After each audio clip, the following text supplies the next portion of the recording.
Right, okay, so in a piping bag, I've got some melted dark chocolate, as I think the milk chocolate and the dark chocolate, they give a good contrast. So I've just melted some and popped it in a piping bag and cut the tiniest little hole at the end. And all I'm going to do, I'll demonstrate on one, is just hold it above, squeeze gently,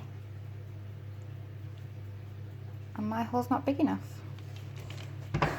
Yeah, make sure you cut it big enough so that the chocolate can come out, but not too big because you don't want a really thick flow.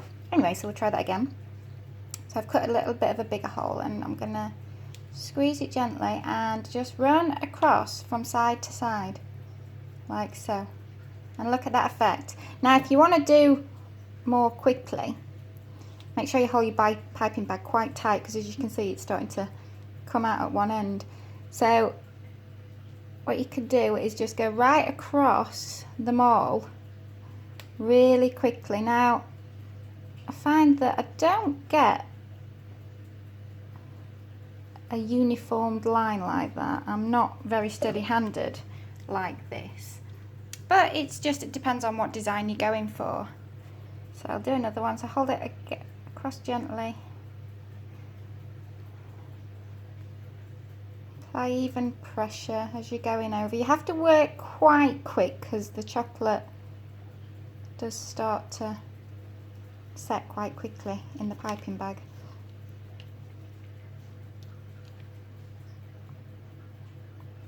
And you can do different designs. You don't have to do lines. You can do swirls. And it creates a different effect. Do zigzag. And then a swirl. You can do anything, it's totally up to you. Use your creative baking genius inside you. And they look so delicious, don't they? I mean, my personal favourite, you can't get a better combination than strawberry and chocolate.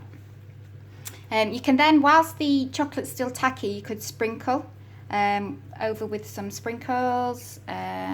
You could grate some more chocolate and sprinkle some white chocolate grated, sprinkled on top would be good. But yeah, and then just leave them to set.